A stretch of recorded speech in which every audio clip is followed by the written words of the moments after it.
iniciar nuestra sexta lección en cuanto a pedagogía cristiana. Hoy vamos a tocar dos temas aquí juntos, lo que es el currículo y lo que son los planes instruccionales. Una filosofía de la educación nos va a dirigir en la forma en que diseñamos nuestro programa de educación cristiana, pero aún así pues necesitamos hacer decisiones sobre lo que enseñamos y sobre todo cómo lo vamos a enseñar.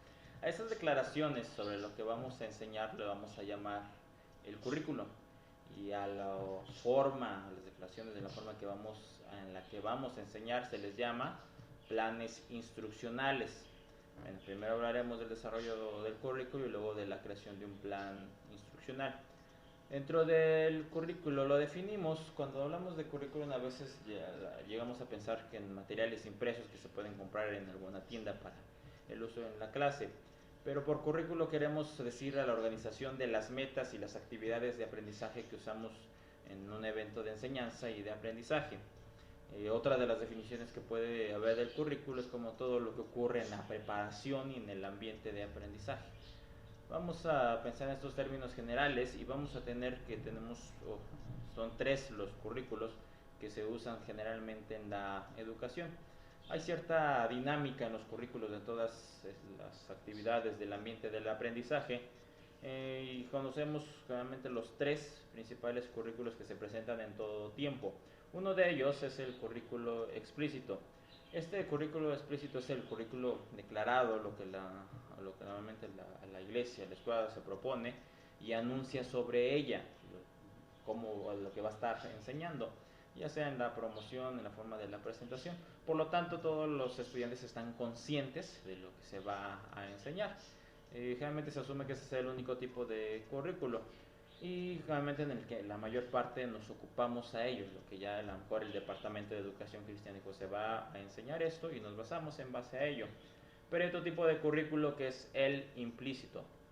De acuerdo a la cultura del medio ambiente educativo, vamos a relacionar socialmente a los estudiantes tanto con sus valores, y precisamente el currículo implícito es lo que enseña la iglesia, el Departamento de Educación Cristiana, debido al tipo de lugar, ya sea la estructura organizacional, las reglas, los edificios, el método de enseñanza. Y esto lo vamos a dividir tanto en el primer lugar, el intencional, pero no declarado. ¿Qué es esto? Se los voy a explicar con un ejemplo. Se está celebrando un estudio bíblico entre adolescentes. Su curso explícito consiste en estudiar Juan 1, o sea, lo que vamos a enseñar. Tenemos un plan para estudiarlo, pero aquí el maestro pues también tiene su currículo secreto, de desear que los estudiantes se acerquen entre ellos y establezcan mejores relaciones. Esto es lo que es el intencional pero no declarado, es decir, yo tengo la intención de lograrlo, más sin en cambio no lo estoy diciendo cómo lo voy a hacer ni qué voy a hacer para que se relacione esto. Entonces el maestro dice: quiero que nos relacionemos mal, es intencional pero no se anuncia. Otro ejemplo les pongo en cuanto a esto: el maestro quiere que sus estudiantes aprendan a estudiar la Biblia pero por ellos mismos. La meta aquí pues no se va a declarar, no le vamos a decir, vamos a llegar y vamos a decir quiero que aprendan a estudiar por sí mismos, no se lo decimos, pero el maestro pues ha fijado ya ciertos métodos, y su método seleccionado pues lo va a ayudar a lograrlo. Esto es el intencional pero no declarado, que entra dentro del implícito. Viene el no intencional y positivo. Por ejemplo, los estudiantes pues de cierta área, de cierto departamento, pueden aprender a ser puntuales y sin esperar algo a cambio, que les certifiquen o les den algo a cambio por la puntualidad. Sencillamente, ¿por qué? Por las reglas de la escuela y los hábitos que se han establecido. O sea, no era la intención de lograr esto, más sin en cambio fue positivo de acuerdo a las reglas establecidas. Y está el currículum implícito, que puede no ser intencional, pero puede ser negativo. Un ejemplo de esto, pues a lo mejor un maestro quiere infundirle el gusto por la clase de historia, no sé, de la iglesia, que es un poquito a lo mejor tedioso. Pero para enseñar el curso de forma de que nosotros a lo mejor no nos agrade, lo rechacemos, este tipo de transferencia negativa puede ocurrir cuando realmente como maestros adoptamos métodos de enseñanza con los que nos enseñaron a nosotros y lo queremos aplicar también a nuestro grupo, lógicamente sin una evaluación en el plano de la educación cristiana. Entonces por eso pues viene el rechazo. Nos hemos referido al hecho de que nuestros métodos hablan más alto que nuestras palabras. Según mis métodos, usted puede aprender algo que no me propuse, lo cual es bueno. Sin en cambio, los resultados no propuestos podrían también ser, en este caso, pues negativos. Cuando hay una discrepancia entre los resultados no propuestos y los métodos los que seleccionamos, pues el resultado puede ser diferente a lo que nos propusimos. Existe. Y bueno, el tercer currículo que tenemos es el nulo. Esto se refiere a lo que nos propusimos enseñar. Puede incluir tanto procesos intelectuales que descuidamos o contenido, temas de áreas que no están incluidas en el currículo. Quizá pues decidamos enseñar algo acerca de cualquier otro punto de vista, a lo mejor un ejemplo en teología, parte de mi propia tradición. Estas decisiones van a impactar generalmente pues al estudiante. Generalmente siempre en nuestra manera de presentar nuestra clase vamos a tener el currículo explícito, que consiste en lo que nosotros a lo mejor escribimos en el plan de una lección, y el currículo el secreto o el implícito que hablamos, que es que se gane la confianza en la enseñanza. En estos aspectos que tenemos las dos situaciones, muchas veces también está aquí el presente, el currículo nulo. Es decir, vamos a dar aquí un ejemplo. Imprimimos toda nuestra clase, nuestro currículo, y a lo mejor en ese currículo implicamos el pasaje bíblico y se lo repartimos a los estudiantes. Y de esta manera, pues los estudiantes ya lo van a ver en la hoja que les imprimimos, viene el versículo, se los entregamos, y lo que va a pasar es que nunca se van a familiarizar con la Biblia, nunca lo van a abrir. ¿Por qué? Porque ya tienen el pasaje en la mano. Puede ser conveniente a lo mejor porque no, en ciertos aspectos, pero nunca van a aprender a usar la Biblia. A lo mejor con este método que estamos enseñando le estamos diciendo algo que no nos hemos propuesto. Estamos tratando de enseñar que estudien la Biblia y la conozcan, pero en realidad con esta acción les estamos enseñando que pues, ni siquiera necesitan la Biblia, un currículo secreto, y no les enseñamos cómo usarla, cómo encontrar los versículos. Entonces esto se refiere a un currículo nuevo. Es un error que se comete sobre todo con los niños y los adolescentes. Por ejemplo, cuando narramos una historia bíblica a los niños, pues sostengámosla de manera que vean y comiencen a comprender la fuente de la historia. Piensen lo que está enseñando por este método, es lo que, si en realidad es lo que nos propusimos o no nos propusimos. Pasamos aquí a cuáles son los principios básicos del desarrollo del currículo en la educación cristiana. Esto es muy importante. Y primero de ellos, en la educación cristiana nuestra vida debe estar conectada intencionalmente a la verdad bíblica. Esto es fundamental. Pero la vida y la verdad bíblica nunca, o casi nunca, o yo me podría decir casi nunca, se vinculan automáticamente. Aquí entra la función del maestro. Entonces siempre va a ser un desafío vincularlas. Tenemos que encontrar la manera en que lo podamos realizar. Otro de los objetivos es que pues, la meta es una vida cambiada. Ya habíamos dicho, llegar a la madurez espiritual, una vida cristiana intencional. El conocimiento bíblico pues va a ser un medio, pero no va a ser un fin. Entonces los estudiantes necesitan interactuar unos con otros para poder tener un aprendizaje efectivo, y el aprendizaje primordialmente pues es una actividad de la aplicación de la vida. Recordar la información puede ser parte de esa aplicación, pero la información es el medio, no es el fin. Y otro de los principios, pues el aprendizaje no es simplemente la presentación de materiales en breve, pasos fáciles, sino una interacción activa con la verdad en el contexto de la vida real. Y para esto pues les voy a poner un ejemplo aquí sencillo sobre estos principios que acabamos de ver. A lo mejor conocemos lo que es una plomada en el área de la construcción. Pues es un instrumento que ellos ocupan, que generalmente pues, cuelga un hilo, y para darle dirección a lo que es la construcción. Se compone generalmente de un extremo pesado en una parte de la cuerda, que por la gravedad natural pues la cuerda se va a mantener firme. La parada, otra parte de la construcción que se está construyendo de acuerdo a la línea de lo que está tirando la plomada o el plomo. No se dobla para ajustarse a la forma del edificio. Esta metáfora a lo mejor de construcción se refiere a nuestra vida. La cuerda es la verdad bíblica. No doblamos la verdad bíblica para ajustarla a nuestra vida, cambiando la verdad bíblica. Siempre deseamos moldear nuestra vida de acuerdo con la verdad bíblica. Y este es el tipo de conexión al que nos estamos refiriendo en los principios que yo les comentaba. Debe ser intencional. No va a suceder solamente leyendo la Biblia, ni solamente hablando de nuestra vida. Necesitamos de hablar sobre la forma en que se conecta la Biblia con nuestra vida y cómo ésta pueda ser moldeada por la verdad bíblica. Cuando hablamos del currículo en nuestra iglesia local nos referimos a conectar la vida con la verdad que nos dice la Biblia. Esto sucede tanto en niños, en jóvenes o adultos. Es mucho más simple el conocimiento bíblico. Se debe enseñar tanto el conocimiento bíblico, pero solo como un medio para un fin. El conocimiento bíblico por sí solo, el solo tenerlo no me va a servir a mí. Necesito yo tener el conocimiento bíblico, pero para moldear mi vida. ¿Cuáles pasos, qué pasos tenemos que usar para que en una lección tenemos este tipo de conexión? Vamos a estudiar 4 diferentes planes o pasos, son algunos de los ejemplos. Prácticamente pues lo vamos a ejemplificar cada uno de ellos. El primero de ellos es vida, verdad y verdad aplicada. En este modelo comenzamos con la vida. Luego exploramos la fuente de la verdad que se relacionan con esta situación. ¿A qué nos referimos con la vida? Las experiencias a lo mejor que nosotros tenemos. Vamos a poner aquí un ejemplo. La vida, pues lo que estamos viviendo. En este caso, digamos, elegimos un tema para los adolescentes, la pureza sexual, que es la necesidad en los adolescentes. Toda la cultura que le rodea, incluso muchos de sus amigos practican la inmoralidad sexual. La tentación nos acecha, pero deseamos que practiquen ellos la pureza sexual.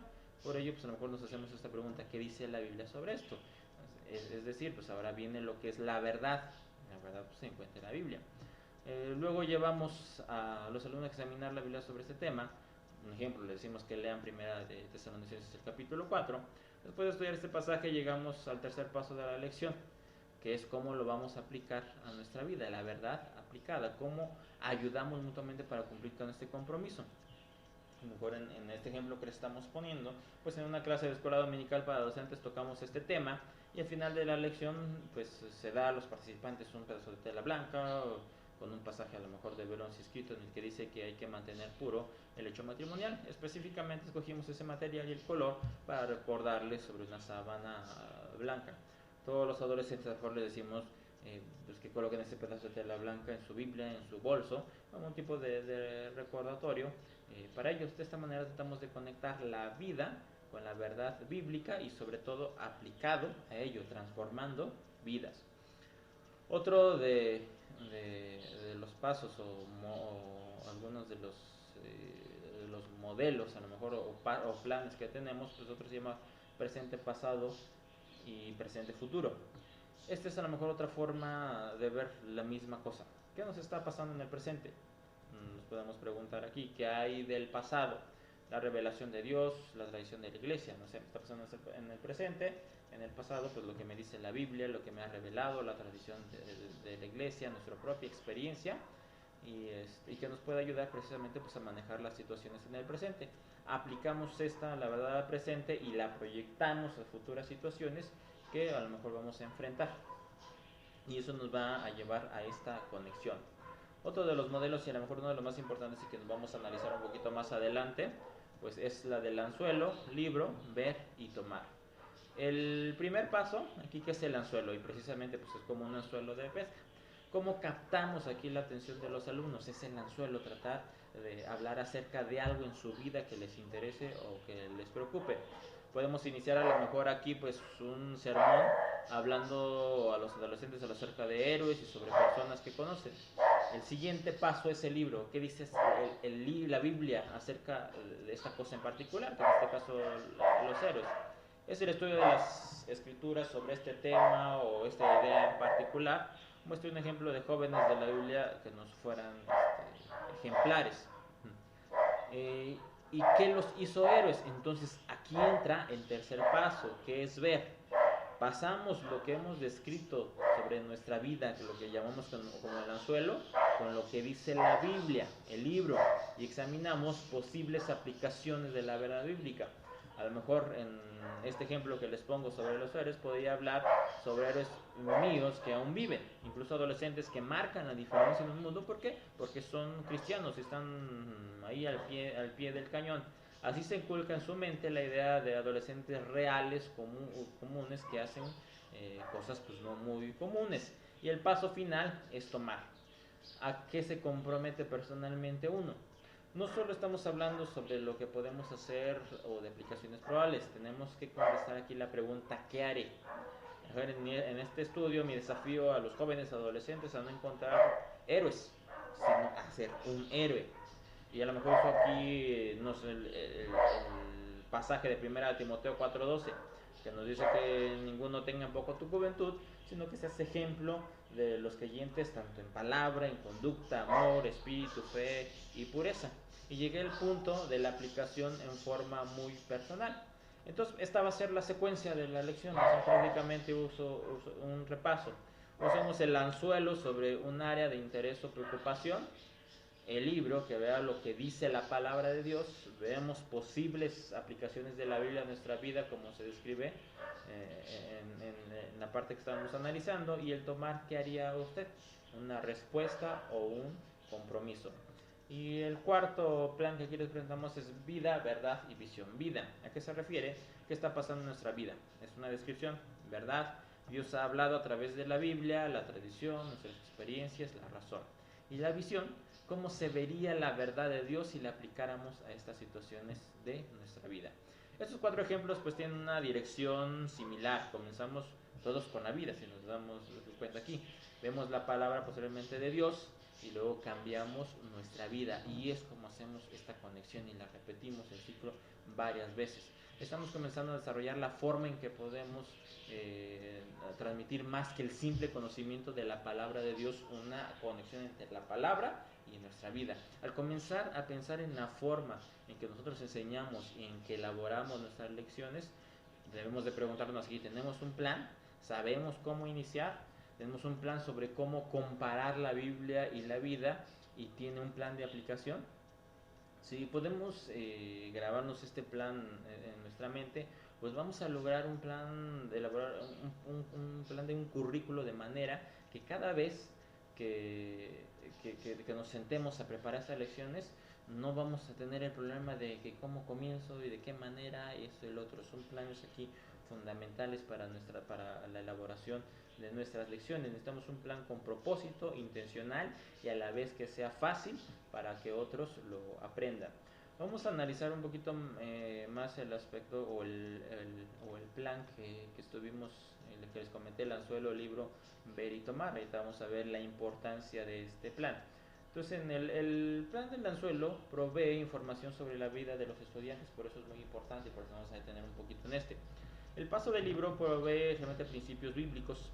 El paso ver, que puede ser tan sencillo como una pregunta, es como un juego de básculas, que peso contrasta la verdad en nuestra vida, como lo que enseñan las escrituras y posibles aplicaciones. Si nuestro paso de anzuelo fue solo un truco de introducción sin hacer pensar a los estudiantes sobre su vida o descripción de la misma, no habrá nada que pesar contra la Biblia, y el resto de la lección prácticamente va a ser un fracaso, no vamos a cumplir con nuestras metas. Entonces, para esto vamos a ver algunos principios básicos que debe tener el anzuelo. Uno de los primeros principios es que es un paso de la vida. Los estudiantes estarán describiendo su vida sobre el tema de la lección. Un segundo principio, los estudiantes deben estar activos en pensamiento, en descripción. Hay que tratar de enfocar este paso en las necesidades sentidas de los estudiantes. El interés conduce a la atención, pero la necesidad sentida pues nos va a conducir al esfuerzo. Hay que pasar de lo no amenazante a lo amenazante, y pues usar de lo que los estudiantes enseñan durante su sección de la lección para dirigir el resto de la lección. ¿Qué no es lo del anzuelo? ¿Cuáles son los errores? Que sea simplemente una introducción del tema de la lección sin ningún objetivo, que sea una mezcladora, un revoltijo, que sea un repaso de la lección pasada, que sea un tiempo de petición, de una oración abierta o algo. Eso no es el anzuelo, no nos va a llevar a ningún lado. A lo mejor aquí les presentamos pues les presento algunos ejemplos para que me entiendan un poquito más en cuanto al anzuelo. Vamos a poner simplemente algunos. Cada estudiante a lo mejor aquí puede seleccionar una lista, un objeto que describa su vida respecto al tema de la lección. Deberán después de compartir su respuesta con el grupo y dar razones. Un ejemplo sobre el crecimiento en Cristo. Vamos a poner el tema crecimiento en Cristo. Que cada uno seleccione de una lista un animal, no sé, el águila, el leopardo, pingüino, etcétera, la persona podría decir. Cuando se trata de crecer en Cristo, pues me siento como un oso porque pues está invernando todo el tiempo, no hago nada. Cuando se trata de crecer en Cristo, me siento como un caracol porque mi adelanto va demasiado lento. Otro, por ejemplo, podría ser un arte abstracto, hacer una pintura, un dibujo abstracto para mostrar cómo reacciona usted al tema. Entonces lo vamos a explicar al grupo. Un juego de preguntas a lo mejor planificadas también podría ser un anzuelo que se concentra en el tema de la lección, un panel de discusión. Un último ejemplo que vamos a poner aquí. Fijemos un anuncio en cada pared con las siguientes palabras: a veces, siempre, nunca y siempre. Hacemos declaraciones y que la gente pase a la pared bajo la respuesta que ha escogido. Comience con declaraciones no amenazantes y pasa a las que tocan el corazón mismo de la lección. Por ejemplo, en una excepción vamos a decir soledad. En la soledad como o bebo o falto a clases, obtengo las mejores calificaciones, era muy popular en la escuela, se me dificulta hacer amigos, siento que tengo suficientes amigos, me siento solo, creo que si fuera diferente les quedaría bien a más personas, me siento deprimido cuando me siento solo, me pregunto a quién debo confiar mis problemas o me gusta estar solo. Entonces son algunos de los ejemplos de anzuelos que nos podrían ayudar, más en cambio aquí ya depende de cada uno de ellos. Y continuamos en este modelo, lo que viene, lo que es el libro. Y esto es porque nos va a dar un plan de lección. ¿Sí? El libro lo podemos enfocar a nuestras clases, ¿no? Cuando presentamos una enseñanza, un estudio, es muy importante recordar que los estudiantes van a recordar y aplicar lo que han descubierto ellos mismos. Necesitamos estudiar la Biblia, pero también deseamos desarrollar confianza en los estudiantes de que aprendan por ellos mismos lo que Dios les está diciendo en la Biblia. Y hay dos tipos de estudio bíblico, que es el deductivo y que es el inductivo. Y por lo general estamos más acostumbrados o más familiarizados con el deductivo. ¿Por qué? Porque muchas de las predicaciones de los estudios se preparan bajo este modelo. Realmente el pastor, el predicador, hace la investigación, estudia los comentarios, los significados de las palabras claves y deduce los puntos principales que nos va a comunicar, luego nos explica y les aplica a nuestra vida. Y el estudio, pues, esto es un estudio deductivo. Pero, sin embargo, también es importante que nosotros como maestros de educación cristiana que entendamos el estudio bíblico inductivo. En este método, los estudiantes comienzan con la Biblia misma y descubren todos los significados que pueda tener. O sea, vamos de lo particular a lo general. La discusión gira en torno a cómo descubrir y compartir. Incluso como maestros podemos aprender algo nuevo mientras que el grupo explora la Biblia, el pasaje, el versículo en conjunto. Y así nos da la oportunidad de que como maestros vayamos preparando con el problema y algunos recursos para que la comunidad empiece a investigar en conjunto y así se hacen planes para el cambio en nuestra vida. Parte de la conducción de un buen estudio bíblico inductivo es ser capaz de hacer buenas preguntas que dirijan a los estudiantes a que ellos vayan a descubrir. Vamos con el siguiente paso, que es el paso ver. La forma más fácil de comprender este paso es a lo mejor pensar en básculas. En este paso ponemos la vida como lo describen los alumnos de un lado y la verdad bíblica como lo han descubierto en otro lado. Entonces la pesamos y decidimos qué es lo que se debe de cambiar, qué estoy haciendo, qué me dice la Biblia. Entonces empiezo a pesar. Lo más importante de recordar para que funcione este paso es que debió haber hecho lo requerido en el paso del anzuelo y en el del libro. Si se descuidan estos pasos anteriores o no se hicieron apropiadamente, entonces un lado de la báscula o balanza va a estar vacío y vamos a tener que pasar. Sin embargo, si los alumnos han descubierto su vida en el paso anzuelo, tienen algo que comparar con las verdades bíblicas. Entonces el paso ver presenta sencillamente las soluciones para el problema, la discrepancia o el desbalance que está habiendo. Y por último, el paso tomar. El último paso de la lección de tomar, aquí estamos todos de acuerdo sobre cómo seremos transformados a lo mejor en la semana que viene, qué voy a hacer yo diferente, qué tipo de cambio voy a llevar a cabo. Y bueno, así concluimos esta lección y les voy a pedir que me hagan una lección para sus alumnos, a lo mejor la que van a dar en su siguiente clase, que me la plasmen de acuerdo al modelo que pues estuvimos analizando aquí con detalle, el anzuelo, el libro, ver y tomar, y que en su elaboración de la lección me pongan esto. Anzuelo es esto. Libro, voy a darles esto. Ver esto y en tomar esto. Pues sería todo por esta lección. Nos estamos viendo en la siguiente.